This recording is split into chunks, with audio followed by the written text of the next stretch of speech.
در حقیقت یہ کلام اللہ تعالیٰ کی جملہ صفات کا مظہر ہے۔ ان میں اللہ تعالیٰ کی اس میں جملہ صفات ظاہر ہوتی ہیں، اور اسی کو نہایت خوبصورت انداز میں علامہ اقبال نے کہا ہے، فاش گویم آنچ در دل مضمر است، این کتابیں نیست چیزیں دیگر است، مثل حق پنہاؤ ہم پیداستو، زندہ و پائندہ و گویاستو۔ میں صاف ہی کہہ دیتا ہوں جو میرے دل میں چھپی ہوئی بات ہے۔ فاش گویم آنچ در دل مضمر است، این کتابیں نیست چیزیں دیگر است۔ یہ قرآن کتاب نہیں ہے، کچھ اور شے ہے۔ ویسے تو یہ جو مصرع ہے، این کتابیں نیست چیزیں دیگر است، مختلف مفاہیم کے لیے، مختلف معنی کے لیے اس کا حوالہ دے دیا جاتا ہے، لیکن یہاں قابل غور بات یہ ہے کہ اس کے فوراً بعد جو شعر ہے علامہ کا، اس میں اس کے چیزیں دیگر ہونے کا کون سا پہلو واضح کیا جا رہا ہے؟ مثل حق پنہاؤ ہم پیداستو، ذات حق سبحانہ وتعالی، ذالک بان اللہ هو الحق، ذات حق کے مثل، اسی کی طرح، مثل حق پنہاؤ ہم پیداستو، اس میں اشارہ ہو گیا در حقیقت سورہ حدید کی اس آیت کی طرف کہ هو الاول والآخر والظاہر والباطن۔ اللہ تعالیٰ کی شان یہ ہے کہ وہ الظاہر بھی ہے، الباطن بھی ہے۔ اسی طریقے سے علامہ کہتے ہیں کہ مثل حق پنہاؤ ہم پیداستو، یہی شان اس قرآن کی بھی ہے، اور زندہ و پائندہ و گویاستو، جو اللہ تعالیٰ کی صفت الحی القیوم، اسی طریقے سے یہ کلام بھی زندہ ہے، پائندہ ہے، ہمیشہ رہنے والا ہے، گویاست ہے، یہ خود متکلم ہے، یہ صرف کلام نہیں ہے۔ ذرا غور کیجئے، کلام اور متکلم کے مابین ربط، یہ اللہ کا کلام ہے، لیکن یہ کلام خود متکلم ہے، زندہ و پائندہ و گویاستو۔ اس میں جو ہمارے متکلمین کی بحث ہے، میں اس کی طرف بھی اشارہ کرنا چاہتا ہوں کہ ذات حق کی صفات ذات سے علیحدہ اور مستضاد کوئی شے ہے یا عین ذات ہے۔ علامہ اقبال نے بھی ایک مصرے میں، وہ جو ابلیس کی مجلس شورا ان کی بڑی مشہور نظم ہے، اس کا یہ مصرع ہے صفات ذات حق حق سے جدا یا عین ذات، امت مرحوم کی ہے کس عقیدے میں نجات۔ یہ علم کلام کا ایک بڑا پیچیدہ اور بہت ہی غامض اور عمیق مسئلہ ہے، جس پر بڑی بحثیں ہوئی ہیں، اور بالآخر متکلمین کا تقریباً اس پر اجماع ہوا کہ لا عین ولا غیر، اللہ کی صفات کو نہ اس کا عین قرار دیا جا سکتا ہے نہ اس کا غیر۔ اس اعتبار سے اگر غور کریں گے تو قرآن حکیم جب یہ اس کی صفت ہے، گویا کہ یہ بھی اسی ضمن میں، اسی کے ذیل میں آئے گا کہ نہ اسے اللہ کا غیر کہا جا سکتا ہے نہ اس کا عین کہا جا سکتا ہے۔ اسی کے حوالے سے اصل میں جو سورہ حشر کی آیت ہے، جس میں کہ قرآن مجید کی عظمت فی نفسہ ہی، قرآن مجید کی عظمت کے بہت سے پہلو ہیں، اس کی افادیت کی عظمت، لیکن فی نفسہ ہی عظمت، قرآن مجید اپنے مقام پر کتنی عظمت کا حامل ہے،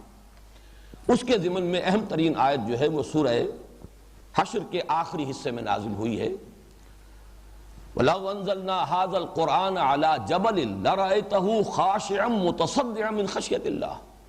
وَتِلْكَ الْأَمْثَالُ نَضْرِبُهَا لِلنَّاسِ لَعَلَّهُمْ يَتَفَكَّرُونَ۔ اگر ہم اس قرآن کو کسی پہاڑ پر اتار دیتے تو تم دیکھتے کہ وہ دب جاتا اور پھٹ جاتا، اللہ تعالیٰ کی خشیت، اللہ تعالیٰ کے خوف سے۔ اور یہ وہ مثالیں ہیں جو ہم لوگوں کے لیے بیان کرتے ہیں تاکہ وہ غور کریں، لعلہم یتفکرون۔ یہ جو تمثیل اس آیت مبارکہ میں وارد ہوئی ہے، اس کو سمجھا جا سکتا ہے سورہ اعراف میں جو اس کی آیت نمبر 143 میں واقعہ بیان ہوا ہے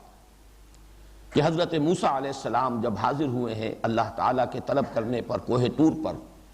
یہ وہی طلبی ہے کہ جس میں آپ کو وہی حاضری جس میں کہ آپ کو تورات عطا کی گئی۔ اس وقت جب اللہ تعالیٰ نے مخاطبہ اور مکالمہ، اپنے مخاطبے اور مکالمے سے سرفراز فرمایا حضرت موسیٰ علیہ السلام کو، تو ان کی آتش شوق کچھ اور بھڑکی، ایک فرمائش کی، درخواست کی، رب ارنی انظر الیک، پروردگار مجھے ذرا اپنا دیدار عطا فرما، میں دیکھوں تجھے۔ گفتگو ہو رہی ہے، مخاطبہ و مکالمہ، اس شرف سے تو نے مجھے مشرف فرمایا ہے، ذرا مزید کرم فرما، رب ارنی انظر الیک۔ جواب ملا لن ترانی، موسیٰ تم مجھے ہرگز نہیں دیکھ سکتے، ولیکن انظر الی الجبل، ذرا پہاڑ کی طرف دیکھو، میں اپنی ایک تجلی اس پر ڈالوں گا، فَإِنِ اسْتَقَرَّ مَكَانَهُ فَسَوْفَ تَرَانِی، تو اگر وہ پہاڑ اپنی جگہ پر